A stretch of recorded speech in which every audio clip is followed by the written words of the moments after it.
Hello friends, आज मैं बहुत सेंसिटिव टॉपिक पे बात करूंगी एक्चुअली आपसे। तलाक, डिवोर्स बहुत ही पेनफुल प्रोसेस है और इंडियन सोसाइटी में इस प्रोसेस के साथ में ये जो आफ्टर मतलब डिवोर्स के बाद के कंसिक्वेंसेस हैं वो बहुत ही डरावने और बहुत ही भयानक हैं। तो आज मैं कोई हंसी मजाक नहीं करूंगी बहुत। और देखिए, ये वाला स्पेशली जो मेरा इनिशिएटिव है ये स्पेशली केवल लेडीज के लिए है। अगर आप जेंट्स हैं तो प्लीज मेरा मतलब ये वाला वीडियो आप ना देखा करें, ठीक है। ये मैंने सिर्फ लेडीज सेंसिटिव इश्यूज के लिए ये वाला सीरीज चलाऊंगी मैं, जहाँ पे कुछ स्पेसिफिक अपने सोसाइटी की लेडीज के लिए जो प्रॉब्लम्स हैं एक्चुअली वो।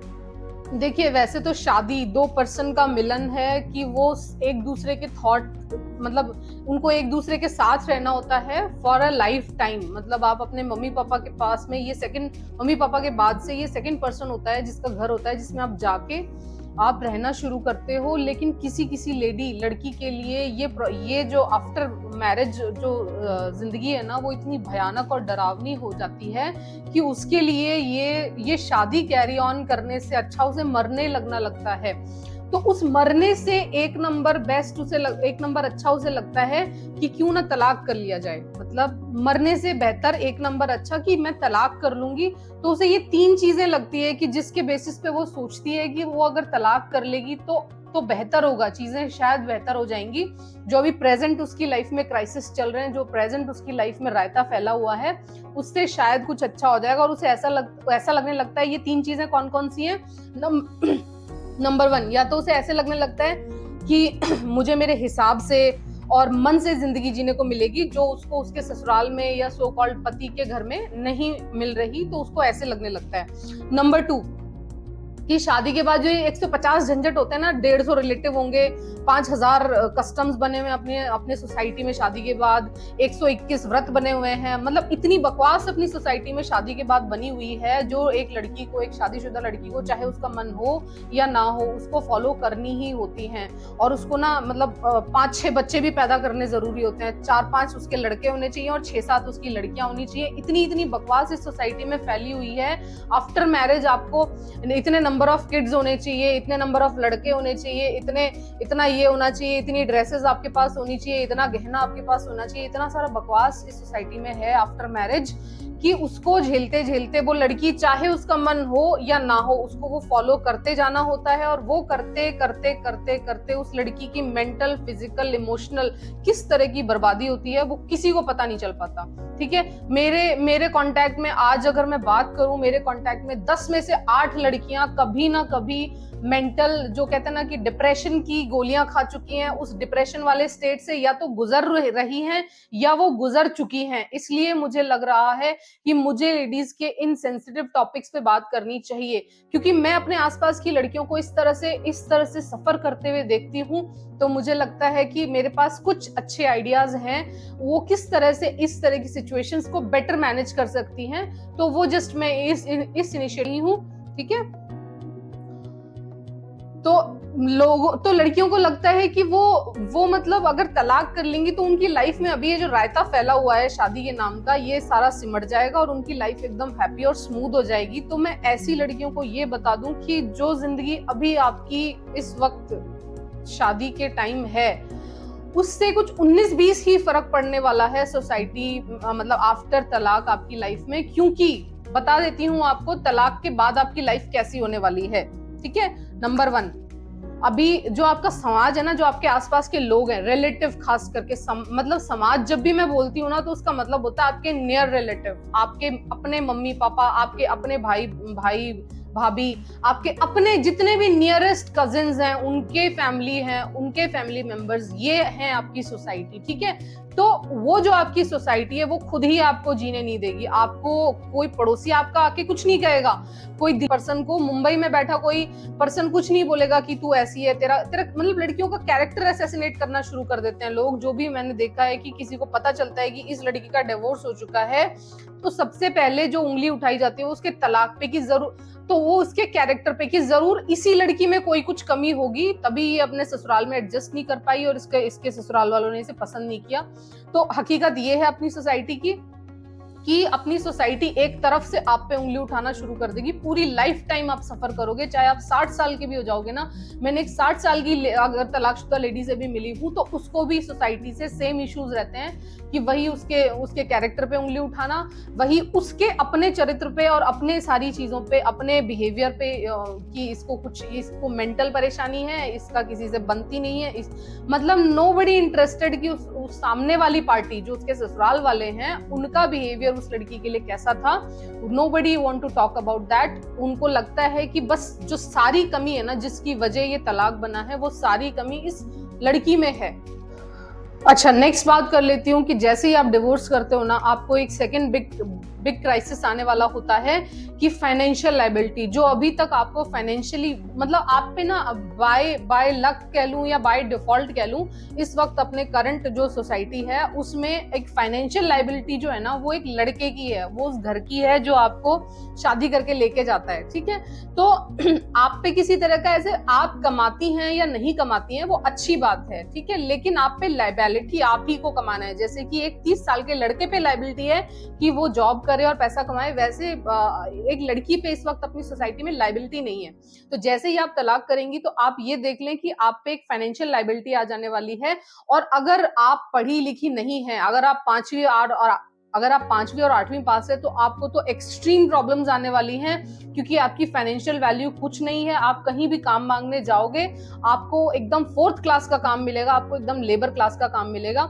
जैसा कि मैं 50% अगर अपनी सोसाइटी की बात करूं, करंट इंडियन सोसाइटी की बात करूं, तो ऑलमोस्ट 50% लेडीज की जो फाइनेंशियल, मैं अगर बोलूं कि उनकी फाइनेंशियल वर्थ है ना, वो निल है। वो या तो कोई 10वीं 12वीं पास करते करते शादी हो गई है उनकी, या फिर जो प्रोफेशनल डिग्री लेके बैठी हुई भी हैं, वो शादी के बाद अपने जो इतने 50 तरह के कस्टम्स बने हुए हैं उसमें वो फंस के और वो बाय डिफॉल्ट अपनी फाइनेंशियल वैल्यू जीरो कर लेती हैं, क्योंकि आप किसी भी प्रोफेशनल कोर्स का हिस्सा रहे हो, लेकिन अगर आपने अपने उस कोर्स का आपने अपनी स्टडी जारी नहीं रखी और आपने अगर अपने आप को गृहस्थी में झोंक दिया, तो आफ्टर 5 to 10 ईयर्स आपके उस प्रोफेशनल डिग्री की वैल्यू भी जीरो हो जाती है, आपकी उस प्रोफेशनल डिग्री की कोई वैल्यू नहीं रह जाती। ठीक है, और थर्ड जो सबसे बड़ी दिक्कत आती है वो आपकी फिजिकल सिक्योरिटी। देखो, मतलब मैं आपको सच कह रही हूँ, ये जो बिंदी, मांग, सिंदूर, ये जो अपने सोसाइटी में जो सारी चीजें बनाई गई हैं, ये एक तरह से एक लड़की को फिजिकल सिक्योर रखने के लिए भी बनाई गई हैं, कि जैसे ही सामने से कोई पर्सन आपको देखे कि आप शादीशुदा हैं, तो उसकी जो सो कॉल्ड गंदी नजरें हैं वो आप पे ना पड़े। तो ये इसलिए ऐसे कहते हैं कि भाई शादीशुदा लड़की को ये सारी चीजें करके रखनी चाहिए, ताकि सामने वाले पर्सन की वो उस तरह की इच्छाएं ना जागे आपको देख के। लेकिन मेरे केस में ये है कि देखो, मैं फिजिकल सिक्योरिटी के लिए बिंदी और मांग और सिंदूर उस पर निर्भर नहीं हूँ। उसका रीजन ये है कि मैं अपनी फिजिकल सिक्योरिटी मेरे दिमाग, मेरे माइंड पावर से करती हूँ। मुझे मैं चाहे जहां चली जाऊं, अकेले चली जाऊं, रात में चली जाऊं, आधी रात में चली जाऊं, मेरे को मैं पूरा कैलकुलेशन अपने दिमाग में करके जाती हूँ कि मेरी सिक्योरिटी में किस किस तरीके से कर सकती हूँ। ठीक है, उसके बाद मैं इस तरह के प्लेसेस पे जाती हूँ जो जहाँ पे सो कॉल्ड अकेला और रात में और ये और वो इस तरह की चीजें लड़कियों के लिए अनसेफ मानी जाती हैं। तो मैं अपनी सिक्योरिटी के लिए किसी भी बिंदी और मांग और सिंदूर और उस सब पे निर्भर नहीं हूँ। मैं आपको साफ साफ कह रही हूँ। ठीक है, माइंड पावर, आपकी एक्चुअल पावर कैसे है, ये मैं धीरे धीरे आपको मेरे इन वाले लेक्चर से जुड़े रहिए, मैं आपको बताते जाऊंगी कि कैसे आप अगर माइंड पावर का यूज करती है ना, तो आपको ये किसी भी तरह की XYZ इन सब चीजों की कोई जरूरत नहीं रहेगी अपनी फिजिकल सिक्योरिटी रखने के लिए। ठीक है, वैसे तो जो लड़कियां इस तरह के थॉट्स जिनके दिमाग में आ रहे हैं और इस तरह का स्टेप लेने जा रही हैं, तो मैं उनको बता दूं कि इस वक्त करंट अपनी इंडियन सोसाइटी में जो तलाक का इशू है वो is almost equal to suicide,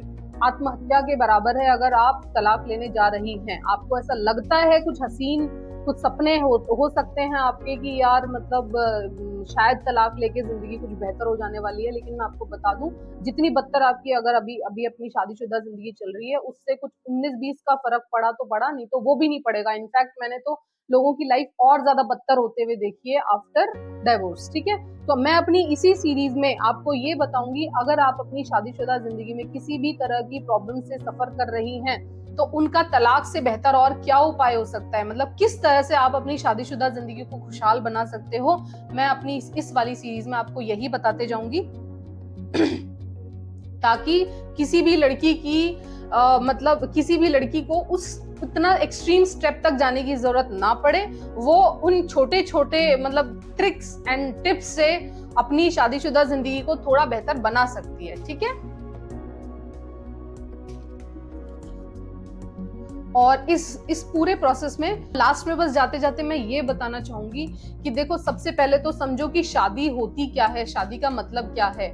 मुझे ऐसा लगता है, मेरे साथ जो मेरे केस में जो है वो ये है कि शादी इज लाइक कि आपको एक घर से आपको दूसरा घर मिल जाता है बस।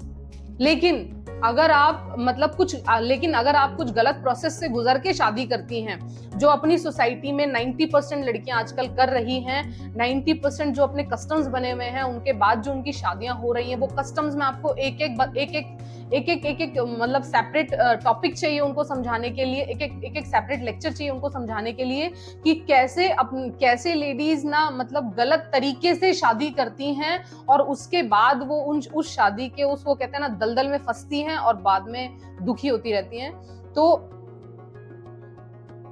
तो अपने सोसाइटी में टिल डेट शादी की सच्चाई तो ये है कि लड़की इज ऑलमोस्ट इक्वल टू एक गाय, जिसको एक खूंटे से हटा के दूसरे खूंटे पे बांध दिया जाता है, जिसका जो पहले मालिक उसके माँ बाप होते हैं, बाद में उसके मालिक उसके ससुराल वाले बन जाते हैं। उसकी कोई इच्छा, कोई मतलब जो क्या वो चाहती है, क्या वो सोचती है, किसी को फर्क नहीं पड़ता। वो कैसी है, वो क्या बनना चाहती है, वो क्या करना चाहती है, किसी को कोई फर्क नहीं पड़ता। तो वो जस्ट जैसे कि कहते हैं ना कि आज वो इस घर में है जिसको अपने उसका मायका कहते हैं, कल को जब वो उस घर में चली जाएगी, आज वो जब तक वो इस घर में है वो इस घर के रिचुअल्स और कस्टम्स फॉलो करेगी, और जैसे ही वो इस घर में पहुंच जाएगी वो इस घर के रिचुअल्स और कस्टम्स फॉलो करेगी, बिना ये समझे जाने की वो लड़की क्या है, वो क्या चाहती है, वो क्या सोचती है। इन सब चीजों से अपने सोसाइटी को कुछ फर्क नहीं पड़ता। मेरे केस में ये है कि बस मेरे को ना वो मेरी शादी के बाद से एक घर, वो उस घर से मेरे को एक दूसरा घर मिल गया है। मेरे पिता जो मेरी शादी से पहले थे, वो बस मेरे पिता की जगह मेरे हस्बैंड मिस्टर अरुण सिंह ने ले ली है। फिलहाल तो अरुण सिंह मेरे पिता की तरह ही रोल प्ले कर रहे हैं, मतलब कि ना, तो वो ऐसे पर्सन है कि मेरी सारी इच्छाएं, मेरी सारे सपने, मुझे जो भी करना है, मतलब वो इतना मुझे फ्रीडम देते हैं ना, मतलब इतने तो मेरे पिताजी ने नहीं दी। तो मैं तो ये कहती हूँ कि मेरे लिए तो मेरा ससुराल और मेरे पति का घर इज लाइक कि जैसे मतलब एक ऐसा घर जो कि मुझे भगवान ने दिया था, जो मेरे मम्मी पापा का घर मुझे दिया था, उससे भी बेहतर एक घर मिल गया है मुझे, जस्ट दूसरा। मेरे केस में तो मेरे पति का घर वो है मेरे लिए, ठीक है। और मैं आपको ये बताऊंगी कि आप लोग कहाँ गलतियां करते हो इस शादी की पूरी प्रोसेस में, फ्रॉम फर्स्ट डे, जब से आपकी शादी के बारे में घर पे सोचना शुरू होता है, जब से आप 5-6 साल के होते हो, तब से कौन सी उस लड़की की लाइफ में गलतियां होती हैं या इंटेंशनली की जाती हैं उसके पेरेंट्स के द्वारा, जिससे कि वो एक इतना हॉरिबल, एक इतना सफरिंग मैरिटल लाइफ जीने के लिए मजबूर हो जाती है, और वो चाह के भी कुछ नहीं कर पाती। और वो मतलब इस तरह के तलाक जैसे थॉट्स उसके दिमाग में आते हैं, या सुसाइड जैसे थॉट्स उसके दिमाग में आते हैं, और ये नहीं भी आते हैं तो उसकी मैरिड लाइफ जहन्नुम हुई रहती है। मैं ये सारी चीजें आपको बताऊंगी। So friends, thank you so much for listening. और देखो, मैंने तो कुछ 10-15 टॉपिक सोच रखे हैं जिस पे मुझे आपको कुछ चीज़ें डिस्कस करनी है। और अगर आपको किसी और तरह की इश्यूज आ रहे हैं तो आप नीचे कमेंट बॉक्स में डालिए, आप किन चीज़ों पे सोल्यूशन चाहती हैं। देखो ह्यूमन साइकोलॉजी को समझना, पढ़ना, सुनना, जानना, ये मेरा एक एरिया ऑफ इंटरेस्ट भी है।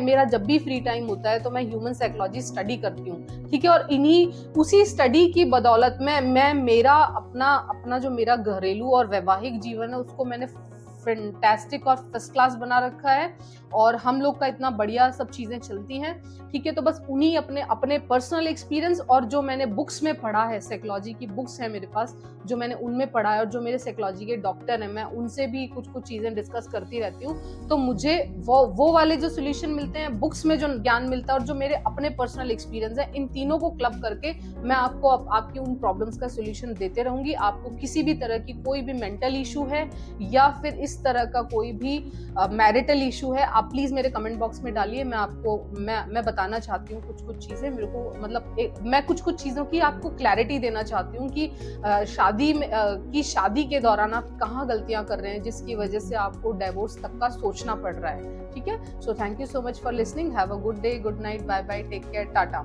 और डिवोर्स करने की जरूरत नहीं है, बिना डिवोर्स के भी हम अपनी मैरिटल लाइफ को बहुत हैप्पी बना के रखेंगे। मेरे ये वाले वीडियोस आप जरूर सुनो, और प्लीज ये वाले मेरे वीडियोस जेंटलमैन्स के लिए नहीं है, प्लीज वो ये ना सुने वरना उनको हार्ट अटैक आ जाएगा। वो अपने रिस्क पे सुने, आपको मेरे ये वाले वीडियोस सुनने हैं तो।